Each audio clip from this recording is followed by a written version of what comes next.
Tra un brindisi e un botto di fine anno i ladri mettevano a segno il loro furterello, 200 euro in contanti. Poca cosa, non fosse altro che si trattava delle donazioni volontarie al movimento 9 dicembre di Vittorio Veneto.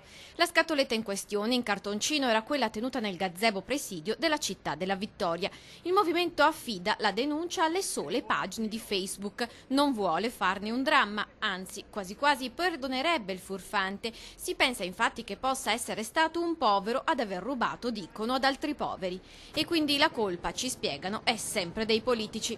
L'anno è cominciato male anche per il movimento padovano della zona industriale. Qui a sparire erano cassa e microonde. Il movimento però non demorde.